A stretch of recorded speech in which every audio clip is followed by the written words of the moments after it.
الله إن الحمد لله نحمده ونستعينه ونستغفره ونعوذ بالله من شرور أنفسنا ومن سيئات أعمالنا من يهده الله فلا مضل له ومن يضلل فلا هادي له أشهد أن لا إله إلا الله وحده لا شريك له وأشهد أن محمدا عبده ورسوله يا أيها الذين آمنوا اتقوا الله حق تقاته ولا تموتن إلا وأنتم مسلمون يا أيها الناس اتقوا ربكم الذي خلقكم من نفس واحدة وخلق منها زوجها وبث منهما رجالا كثيرا ونساء واتقوا الله الذي تساءلون به والأرحام إن الله كان عليكم رقيبا يا أيها الذين آمنوا اتقوا الله وقولوا قولا سديدا يصلح لكم أعمالكم ويغفر لكم ذنوبكم ومن يطع الله ورسوله فقد فاز فوزا عظيما أما بعد فإن خير الكلام كلام الله وخير الهدى هدى محمد صلى الله عليه وسلم وشر الأمور محدثاتها وكل محدثة بدعة وكل بدعة ضلالة وكل ضلالة في النار. أعوذ بالله السميع العليم من الشيطان الرجيم من حمزه ونفخه ونفثه. بسم الله الرحمن الرحيم. ولقد خلقنا الإنسان ونعلم ما توسوس به نفسه ونحن أقرب إليه من حبل الوريد إذ يتلقى المتلقيان عن اليمين وعن الشمال قعيد لا يلفظ من قول إلا لديه رقيب عتيد وجاءت سكرة الموت بالحق ذلك ما كنت منه تحيد ونفخ في الصور ذلك يوم الوعيد وجاءت كل نفس معها سائق وشهيد لقد كنت في غفلة من هذا فكشفنا عنك غطاءك فبصرك اليوم حديد. فقال قرينه هذا ما لدي عتيد ألقيا في جهنم كل كفار عنيد مناع للخير معتد مريب الذي جعل مع الله إلها آخر فألقياه في العذاب الشديد. قال قرينه ربنا ما أطغيته ولكن كان في ضلال بعيد. قال لا تختصموا لدي وقد قدمت إليكم بالوعيد ما يبدل القول لدي وما أنا بظلام للعبيد. وقال عز وجل يا أيها الذين آمنوا لا تأكلوا الربا أضعافا مضاعفة واتقوا الله لعلكم تفلحون. حضرات و حاضرین، ہر قسم کی تعریف، توصیف، کبریائی، بڑائی اس اللہ وحدہ لا شریک کے لیے لائق و زیبا ہے جو ہم تمام کا خالق و مالک ہے. اس کی خالقیت میں، اس کی مالکیت میں کوئی اس کا شریک نہیں. درود و سلام ہو تمام انبیاء کرام پر، بالخصوص اللہ تعالیٰ کے آخری نبی جناب محمد الرسول اللہ صلی اللہ علیہ وسلم پر، صلی اللہ علیہ آلہ وصحبہ وسلم تسلیما کثیرا. پچھلے جمعہ میں پیارے نبی صلی اللہ علیہ وسلم کا جو عرفہ کا خطبہ تھا یا حج کے موقع پر جو خطابات اللہ کے رسول صلی اللہ علیہ وسلم نے کیے تھے، اس سے متعلق 3 چیزیں آپ کے سامنے رکھی گئی تھیں. پیارے نبی صلی اللہ علیہ وسلم نے حدیث میں ارشاد فرمایا الا ان دماءکم واموالکم واعراضکم حرام علیکم كحرمة يومكم هذا في شهركم هذا وفي بلدكم هذا. یہ 3 چیزوں پر پچھلے جمعہ میں گفتگو ہوئی تھی. اللہ کے رسول صلی اللہ علیہ وسلم نے ارشاد فرمایا کہ جیسے مکہ محرمہ احترام والا شہر ہے، ذی الحجہ احترام والا مہینہ ہے، اور جیسے عرفہ کا دن یا عید کا دن جس طریقے سے احترام والا دن ہے، اسی اعتبار سے اللہ کے رسول صلی اللہ علیہ وسلم نے کہا مسلمانوں کا خون بھی احترام والا ہے، مسلمانوں کا مال بھی احترام والا ہے، اور مسلمانوں کی عزتیں بھی احترام والی ہیں. ان تینوں چیزوں سے متعلق پچھلے جمعہ میں کچھ گفتگو ہوئی تھی۔ چوتھی نصیحت اللہ کے رسول صلی اللہ علیہ وسلم نے عرفہ کے خطبے میں یا یوم النحر کے خطبے میں جو اللہ کے رسول صلی اللہ علیہ وسلم نے کی تھی، ان نصیحتوں میں سے یہ کہ جاہلیت کے جو معاملات ہیں اس کا خاتمہ ہو۔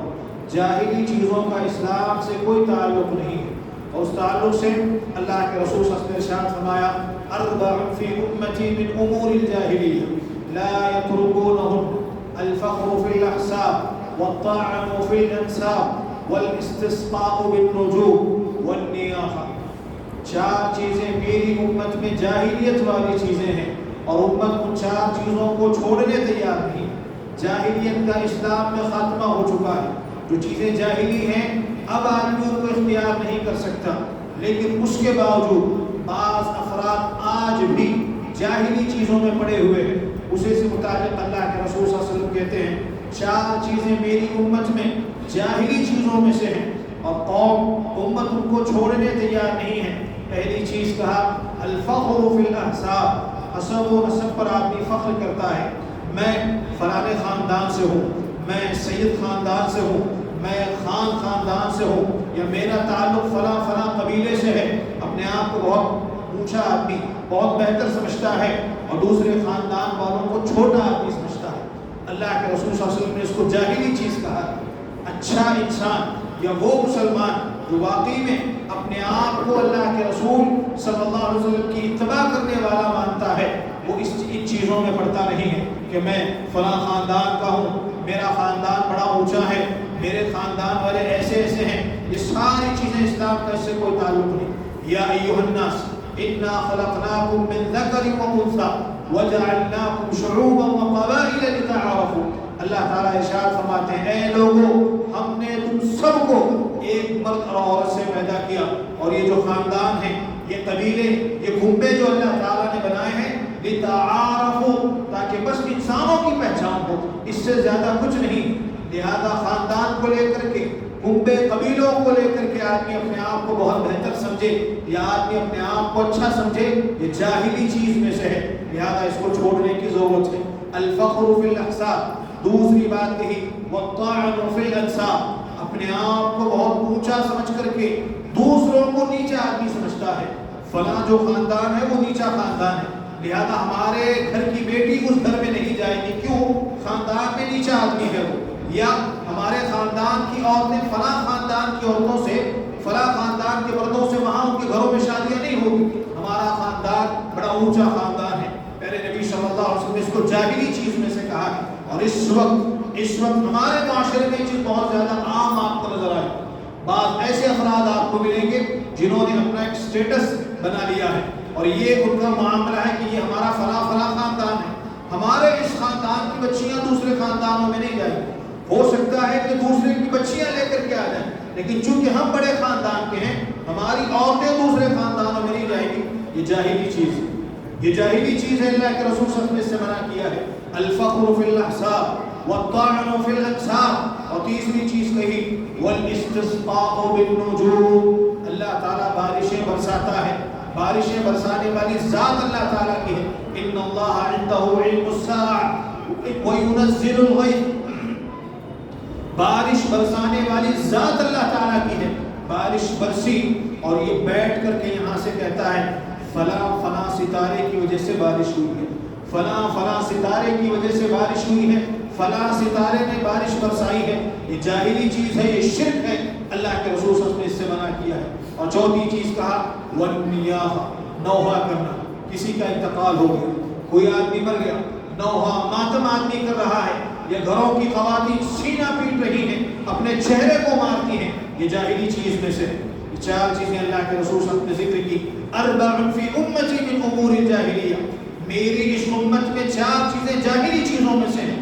ایک تو حسب و نسب پر فخر کرنا، اپنے خاندان کو اونچا سمجھنا، اور دوسرے خاندانوں کو نیچا آدمی سمجھتا ہے۔ اور بارش برسی، آدمی کہتا ہے فلاں ستارے کی وجہ سے بارش ہوئی ہے۔ اور چوتھی چیز کہا نوحہ، ماتم آدمی کرے، کسی کا انتقال ہو گیا ہے گھر میں، اور گھر کی خواتین ہیں، سینہ پیٹ رہی ہیں، چہرہ پیٹ رہی ہیں، بال کھلے ہوئے ہیں ان کے، اپنے چہرے کو نوچتی ہیں اور عجیب و غریب طریقے سے چلاتی ہیں۔ یہ نوحہ ہے. اللہ کے رسول صلی اللہ علیہ وسلم نے ان ساری چیزوں کو جاہلی چیزوں میں سے کہا ہے. بلکہ پیارے نبی صلی اللہ علیہ وسلم نے ایک اور حدیث میں کہا ان اللہ قد اذهب عنکم عبیۃ الجاہلیہ وفخرها بالآباء وهو مؤمن تقی وفاجر شقی انتم بنو آدم وآدم من تراب رواہ الترمذی.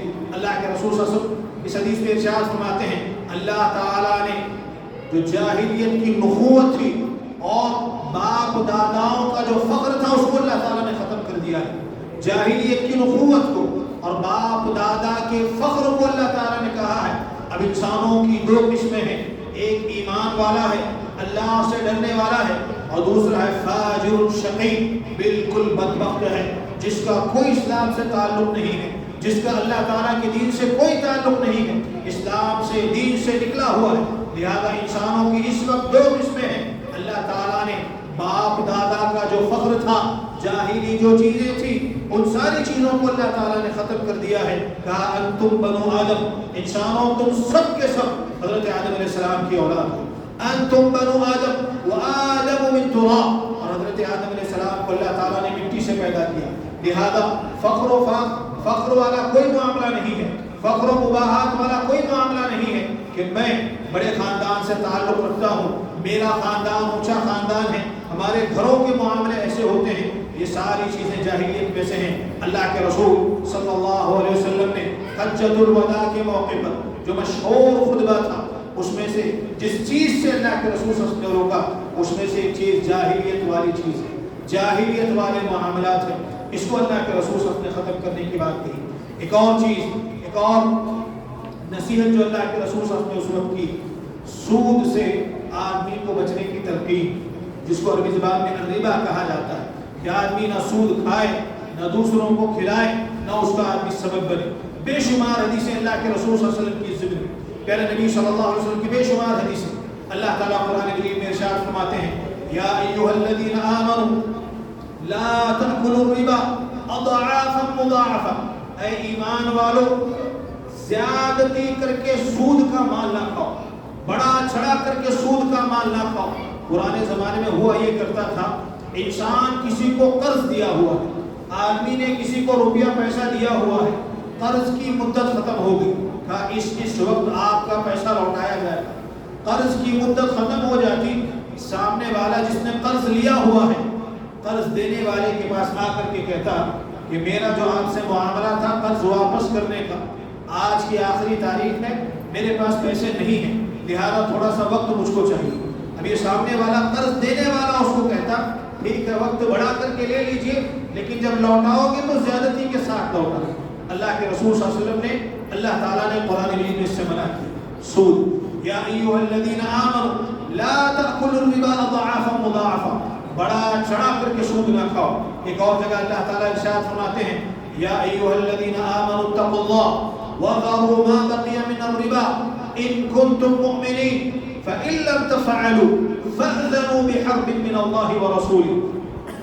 اللہ تعالیٰ ارشاد فرماتے ہیں اے ایمان والو اللہ کا تقوی اختیار کرو اور سودی معاملہ اگر کیا کرتے تھے, سودی لین دین اگر کیا کرتے اس کو چھوڑ دو, اس کو چھوڑ دو. اگر تم اللہ تعالیٰ پر ایمان رکھنے والے ہو سودی معاملے کو چھوڑ دو.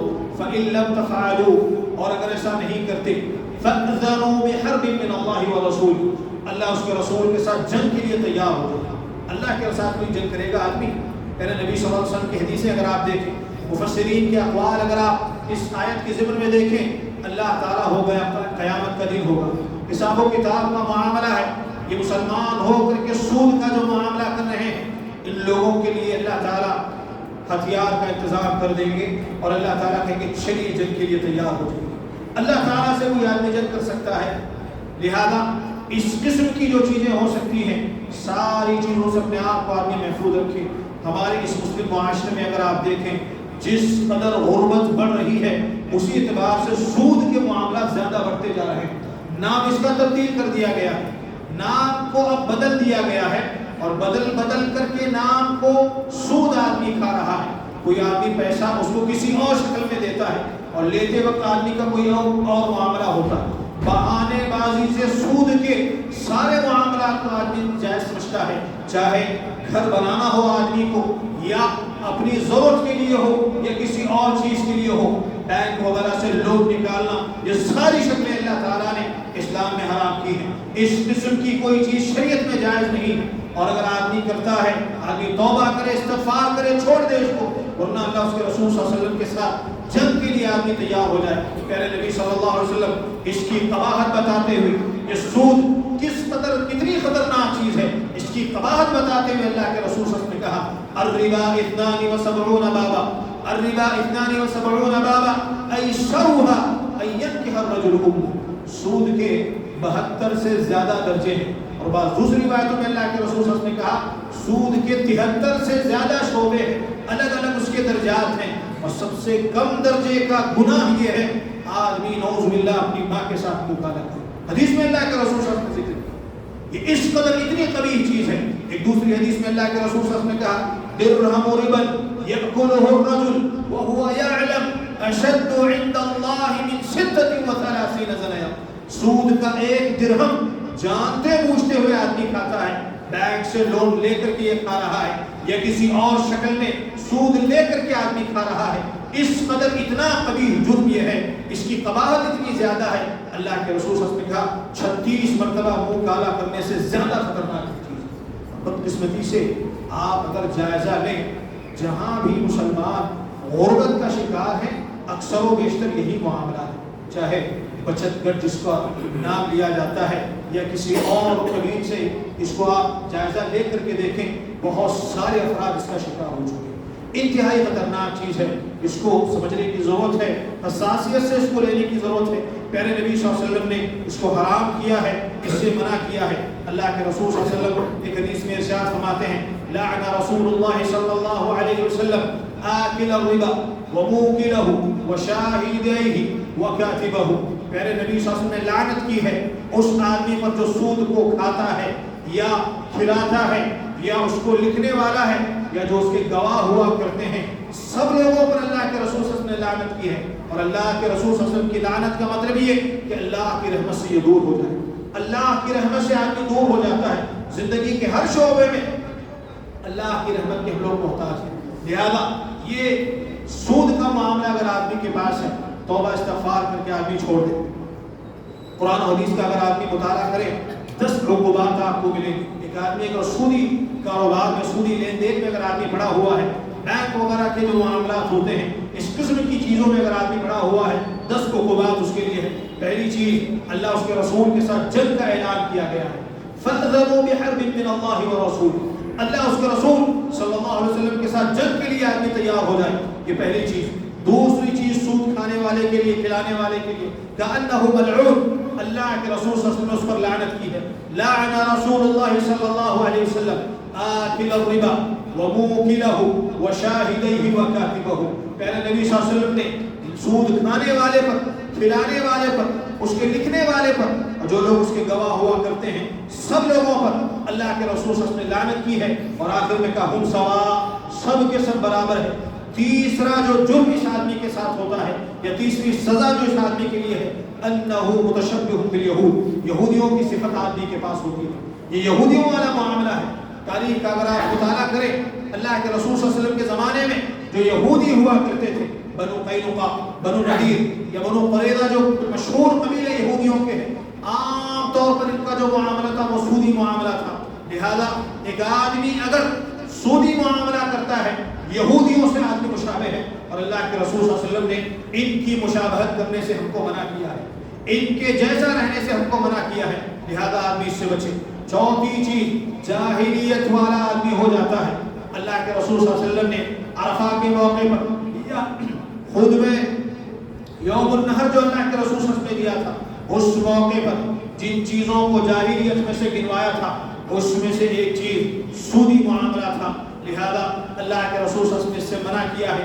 یہ چوتھی حکومت یا چوتھی سزا اس آدمی کے لیے ہے کہ آدمی جاہلیت والے معاملات کر رہا ہے۔ پانچویں چیز، صحیح بخاری وغیرہ کی روایت، اللہ کے رسول صلی اللہ علیہ وسلم حدیث میں ارشاد فرماتے ہیں سود خور کا جب انتقال ہو جاتا ہے، پہلے نبی صلی اللہ علیہ وسلم کو معراج جب کروائی گئی حضرت جبرائیل علیہ السلام کے ساتھ اللہ کے رسول صلی اللہ علیہ وسلم، اللہ کے رسول صلی اللہ علیہ وسلم نے دیکھا خون کی نہر ہے، خون کی نہر کے اندر آدمی ہے اور اس نہر میں آدمی تیر رہا ہے۔ اور ایک آدمی نہر کے بالکل باہر کھڑا ہوا ہے، پتھر آدمی رکھا ہوا ہے، اور یہ جو نہر کے اندر آدمی ہے باہر نکلنے کی کوشش کر رہا ہے، نہر سے باہر آنے کی آدمی کوشش کرتا ہے، یہاں جو آدمی کھڑا ہوا ہے نہر کے باہر پتھر اٹھا کر کے بالکل اس کے منہ پر مار رہا ہے، دوبارہ پھر آدمی نہر میں چلا جاتا ہے، خون کی نہر میں یہ آدمی ہے۔ پیارے نبی صلی اللہ علیہ وسلم نے حضرت جبرائیل علیہ السلام سے سوال کیا، کون ہے یہ آدمی، کس کو یہ سزا دی جا رہی ہے؟ اللہ کے رسول صلی اللہ علیہ وسلم نے جواب، پیارے نبی صلی اللہ علیہ وسلم سے حضرت جبرائیل نے جواب میں کہا، یہ سود خور، سود کھایا کرتا تھا دنیا میں، یہ سزا اللہ تعالیٰ کی طرف سے ہے کہ خون کی نہر ہے اور اس میں آدمی تیر رہا ہے، اور یہ معاملہ اس کا قیامت تک چلتا رہے گا جب تک اللہ تعالیٰ قیامت قائم نہ کرے، اور اس کے بعد اللہ تعالیٰ کو جو سزا دینی ہوگی وہ اللہ تعالیٰ دے گا۔ لہذا آدمی اگر اس میں شامل ہے توبہ استغفار کر کے آدمی اس کو چھوڑنے کی کوشش کرے۔ چھٹی چیز، آدمی اگر سود والا معاملہ کرتا ہے قیامت کے دن اس کو پاگل بنا کر کے شیطان جیسے کچوکا کسی کو لگاتا ہے، پاگل بن کر کے آدمی قیامت کے دن اللہ تعالیٰ اس کو اٹھائیں گے۔ اللہ تعالیٰ ارشاد فرماتے ہیں، الذین یأکلون الربا لا یقومون الا کما یتخبطہ الشیطان من المس، جو سود کھاتے ہیں دنیا میں ان کا معاملہ ایسا ہے، قیامت کے دن جب ان کو اٹھایا جائے گا بالکل پاگل قسم کے آدمی ہوں گے، بالکل ان کی عقل ختم ہو جائے گی، اس اعتبار سے اللہ تعالیٰ ان کو اٹھائیں گے۔ ساتویں چیز، اللہ تعالیٰ ارشاد فرماتے ہیں، سود جس کے پاس بھی ہوگا، سود کا مال جس کے پاس بھی ہوگا، یا سودی لین دین میں آدمی پڑا ہوا ہے، مال سے برکت کو اللہ تعالیٰ ختم کر دیتے ہیں۔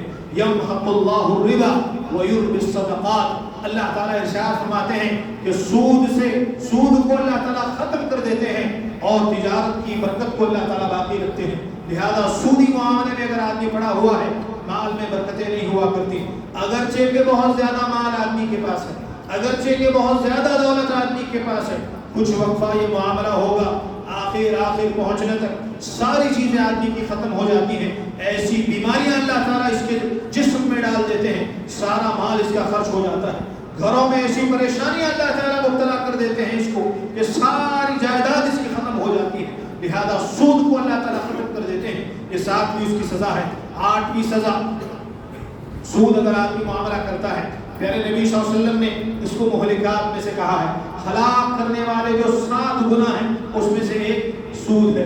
اللہ کے رسول صلی اللہ علیہ وسلم نے کہا، اجتنبوا السبع الموبقات، 7 ہلاک کرنے والے گناہوں سے بچو۔ سب سے پہلے شرک کو اللہ کے رسول صلی اللہ علیہ وسلم نے ذکر کیا، اور آگے چل کر کے کہا، وَأَكْلُ الرِّبَا، سود کا مال کھانا ہلاک کر دیتا ہے آدمی ہلاک ہو جاتا ہے، آدمی کی جائیدادیں اس سے برباد ہو جاتی ہے، صحت آدمی کی خراب ہو جاتی ہے۔ بلکہ اللہ کے رسول صلی اللہ علیہ وسلم نے حدیثوں میں زنا سے بڑھ کر کے اس کو کہا ہوا ہے، زنا سے بڑھ کر کے کبھی یہ چیز ہے، لہذا اس سے بچنے کی ضرورت ہے۔ بلکہ اللہ کے رسول صلی اللہ علیہ وسلم 10واں جو عذاب آدمی کے لیے ہے، 10واں جو آدمی کا معاملہ ہے، اگر کسی جگہ قومیں سود کا معاملہ کرتی ہیں یا کھل کر کے زنا کاری کرتی ہیں، پیارے نبی صلی اللہ علیہ وسلم نے کہا، اذا ظہر الزنا والربا فی قریۃ فقد احلوا بانفسهم عذاب اللہ۔ طبرانی کی صحیح روایت، اللہ کے رسول صلی اللہ علیہ وسلم نے ارشاد فرمایا، جب قومیں کھل کر کے زنا کاری میں عام ہو جاتی ہیں، قومیں کھل کر کے جب زنا کرنے لگے، والربا فی قریۃ، اور سودی معاملات بالکل کھل کر کے عام ہو جاتے ہیں، جو اس زمانے میں ہمارے پاس عام ہے، فقط احلوا بانفسهم عذاب اللہ، ان لوگوں نے گویا کہ اپنے آپ کو اللہ تعالیٰ کے عذاب کے لیے حلال کر دیا۔ بڑی خطرناک یہ چیزیں ہیں جو اللہ کے رسول صلی اللہ علیہ وسلم نے ذکر کی ہیں، جو پیارے نبی صلی اللہ علیہ وسلم کی حدیثیں اگر آپ دیکھیں، انتہائی خطرناک وعیدوں والی حدیثیں آپ کو اس ذکر میں ملے گی۔ اللہ کے رسول صلی اللہ علیہ وسلم نے جو نصیحتیں حجۃ الوداع کے موقع پر کی تھی، بہت ساری نصیحتیں تھیں۔ پچھلے جمعہ میں 3 نصیحتیں میں نے آپ کے سامنے رکھی تھی، اس جمعہ میں 2 نصیحتیں۔ پچھلے جمعہ میں اللہ کے رسول صلی اللہ علیہ وسلم نے کہا تھا کہ مسلمانوں کا خون ایک دوسرے پر حرام ہے، مسلمانوں کا مال ناجائز طریقے سے کھانا ایک دوسرے پر حرام ہے۔ تیسری نصیحت پچھلے جمعہ کی، اللہ کے رسول صلی اللہ علیہ وسلم نے کہا تھا کہ مسلمانوں کی عزتیں اچھالنا، عزتوں کو داغدار کرنا ایک دوسرے پر حرام ہے۔ اور اس جمعہ میں میرے نبی صلی اللہ علیہ وسلم کی جو نصیحتیں تھیں، ان میں سے اللہ کے رسول صلی اللہ علیہ وسلم نے کہا کہ جاہلیت والی جو چیزیں ہیں ان کو چھوڑ کر کے اسلام میں آدمی داخل ہو جائے۔ اور آخری جو بات اللہ کے رسول صلی اللہ علیہ وسلم نے کی، سود کا جو معاملہ ہے اس کو آدمی چھوڑ دے۔ بقیہ اور چیزیں ہیں انشاءاللہ آئندہ جمعہ میں آپ کے سامنے ہوگی۔ رب العالمین سے دعا ہے اس قسم کے سارے معاملات سے اللہ تعالی ہماری حفاظت کرے۔ ہمیں جو بیمار ہیں ان کی بیماریوں کو اللہ تعالیٰ دور کرے، جو پریشان حال ہے ان کی پریشانیوں کو اللہ تعالیٰ دور کرے۔ اللہ تعالیٰ مسلمانوں کی غیبی مدد فرمائے، فلسطین کے مسلمانوں کی اللہ تعالیٰ غیبی مدد فرمائے، اچانک آنے والی موتوں سے اللہ تعالیٰ ہماری حفاظت کرے۔ اقول ما تسمعون واستغفر الله لي ولكم ولسائر المسلمين من كل ذنب وخطيئة فاستغفروه إنه هو الغفور الرحيم۔